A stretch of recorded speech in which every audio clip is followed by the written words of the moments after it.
we are on our way to Powerlab Performance to finally pick up Julie's car.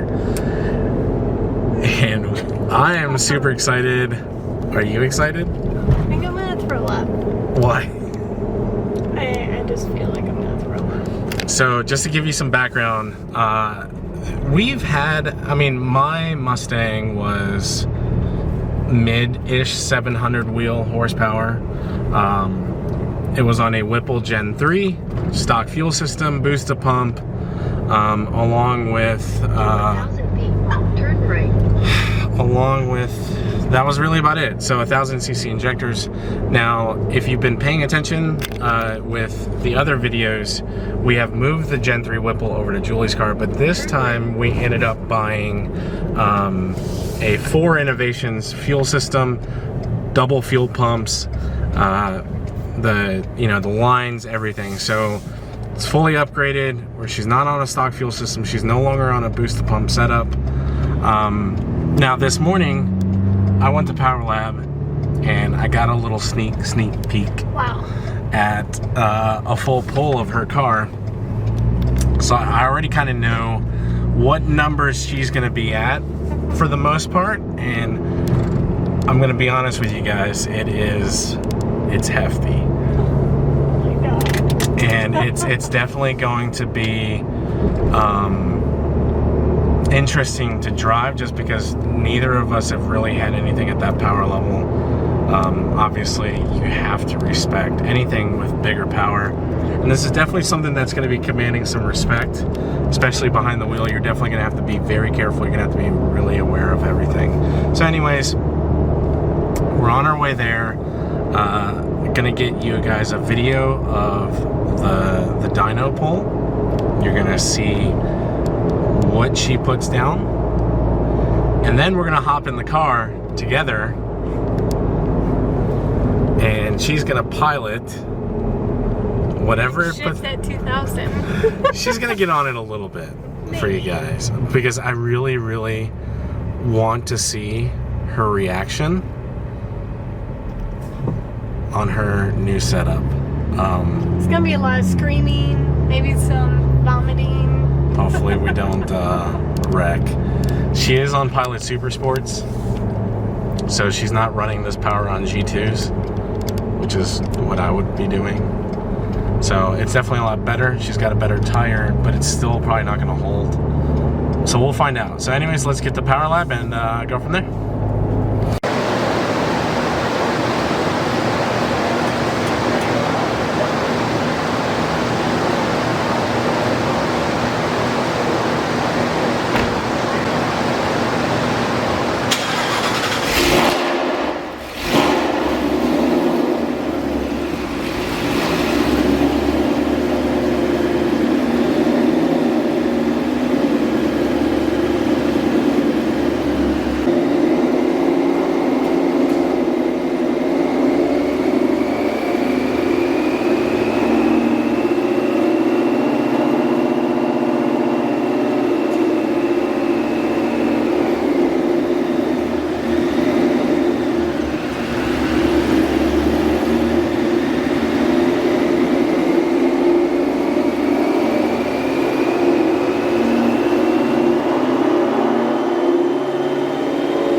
guys. Thanks, Tyler. So the dyno just finished, but I want to see what you think about how this truck feels. How this. Unplugged my black view in.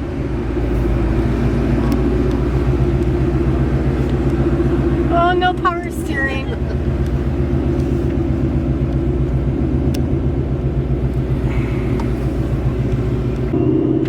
I don't miss my clutch. I wouldn't miss that thing either.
In fourth, right? Third.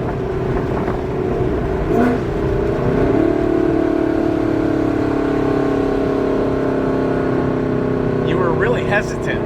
Because I'm scared. I would be too. I feel that shit. That shit's nasty. Oh my god. Okay, so first impressions. So first impressions, I could drive it normal, which is was my biggest let's roll out the windows. I didn't think I could drive it normal everyday driving, but the power really doesn't kick in till about 2,500, 3,000. And then once you start rolling into it and get it, like, you just I will tell you guys, so like, no joke, I'm used to my car and the way it was set up.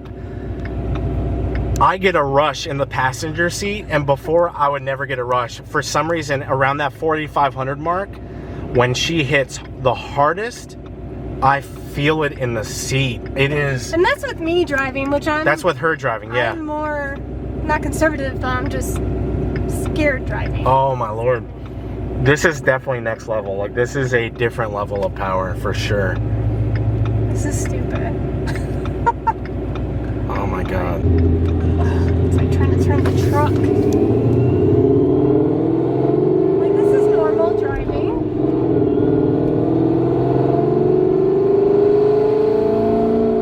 You can just tell she wants to go.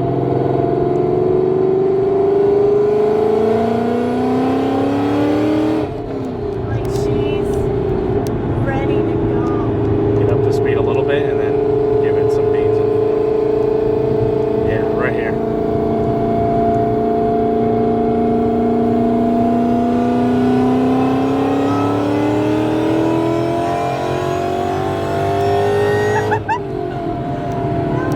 That was. Where were you at? Holy shit! Oh my word.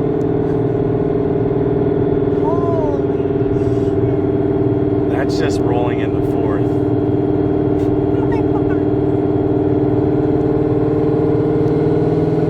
Like, I'm in fifth gear and it still wants to just go.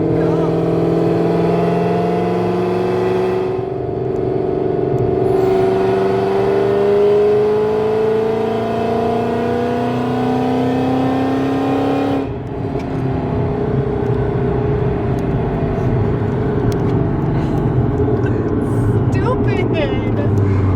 Why does anybody need a car this fast? This is great.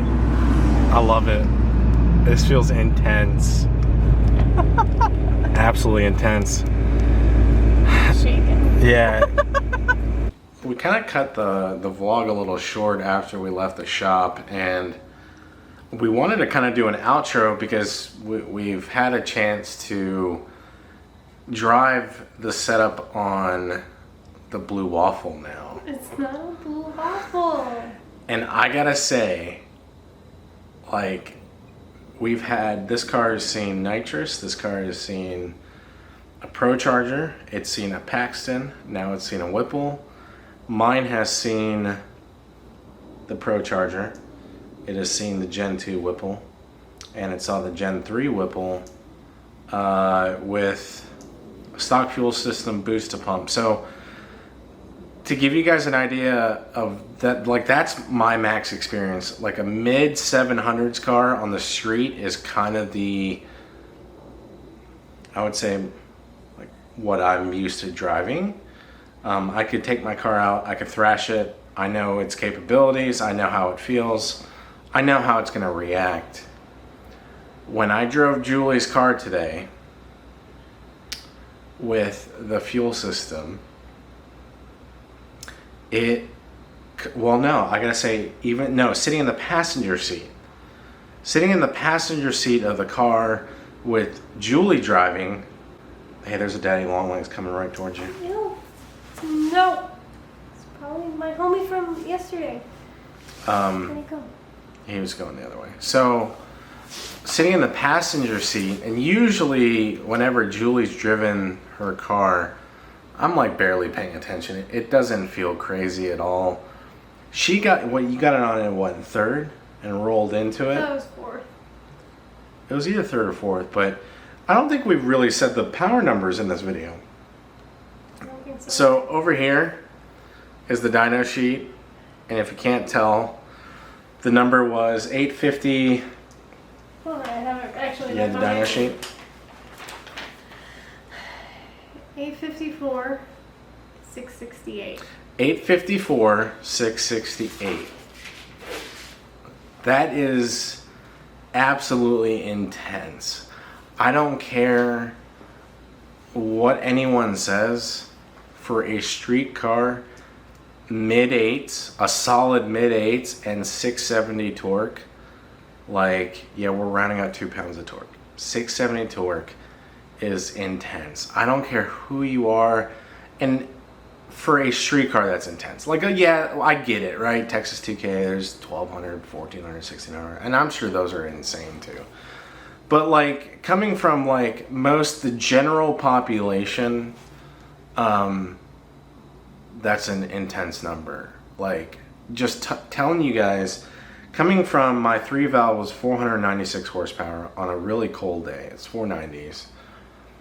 And then getting a Pro Charger, which had so many problems, and on its good day it was like 590, right? I hit 607 or 620. 620.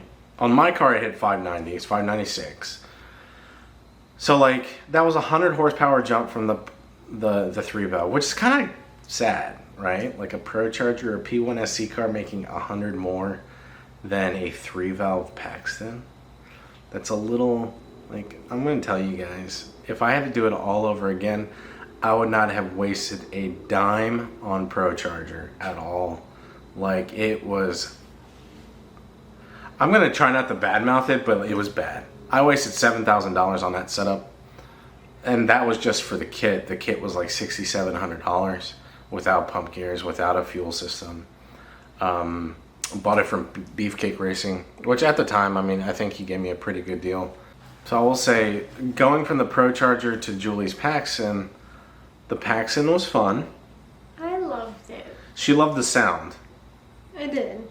I love the noises, the looks that you would get, the questions I would get asked at like a stoplight. Like, yo, what you got done? I would always tell them stock. The Paxton is very flashy sounding. Yes. Same with the Pro Charger. Like, they're very in your face. I'm here. You hear me coming in. The Paxton is a really good blower. Like, I can't emphasize that enough. It is a solid blower setup, especially for the budget. If you want to hit 700s, you can do it in a Paxton. If you want to hit 1,000, you can do it in a Paxton. It's going to require a lot more work, and it is not going to feel like a twin turbo car. It is not going to feel like a positive displacement blower. If you're okay with it not feeling like any of those two power adders, the Paxton is an excellent choice for you. Now I gotta say, you've driven my car. Now you have yours with the stage 2 or the stage 2 Whipple setup Gen 3 with the 4 Innovation setup. How does it compare? So I like it, and I was telling you this in the car. There's no drama. The Centuries, both the Pro Charger and the Paxton, had like a bucking in certain RPMs. Surging, yeah. And I will say, like before, I know some of the haters, some of the people that watch our stuff and, you know, kind of just linger around. They'll be like, "Oh, well, that's a tuning problem. That's a tuning issue. Oh, you know, Powerlab must not know what they're doing." No, Powerlab's drivability on my Pro Charger was better than Lund's. And I'm just gonna be honest with you guys, like, I enjoyed using Lund Racing. They were excellent tuners, but we always had drivability problems with my Pro Charger. And I had the same issues with the Pro Charger on my car with Lund. So you had Lund for a while, you had Lund for nitrous, I had Lund for Pro Charger. There's nothing wrong with Lund, but I will say when you have a tuner really kind of listening to what you want and really taking the time with your vehicle, and I'm not just saying this is a Lund thing, like I think this is any big box tuner, you're gonna get less time spent with your car on the tune than your local shop, at your local Coyote specialist. And you know, I'm sure I might get hate for that comment, but, and I'm not saying that PBD, Lund, they're amazing tuners. They have some of the fastest Coyotes out there. Sometimes that does not translate into your vehicle. Like, let's just be real. Like, you know, their fastest track cars, yeah, the experience is there, but we've been super happy with Powerlab performance. We've been using them for what, 2.5 years now? 2 years. 2 years? Yep. They've done all the blower uninstalls, reinstalls. Uninstalls, reinstall. Yeah, and it's been a great asset having them locally. Like, guys, I've worked with a lot of shops and I've worked with a lot of people, and I've always been jealous of the guys that have had really good relationships with like a local shop. You know, I've tried other Atlanta shops. You know, I'm not going to name them all, but, you know, when I got my S550, I chose not to use local shops. I used, you know, the big box tuners and stuff like that. So I think we're very lucky to have them here. Their expertise, their work has been top notch, and, you know, whenever we've ran into like any small issues, that the owner, Chase Hargis, has been super accommodating. You know, I can't ask for more from a local shop that's like 30 minutes down the road. But the really cool thing is now you guys have another option, and having options to tune your Coyote is a fantastic thing to have. And you can get tuning from Powerlab Performance remotely. So like you can buy their Engage setup, you can get some tunes from them. Or if you're wanting to try their tune out, you can bring it by the shop.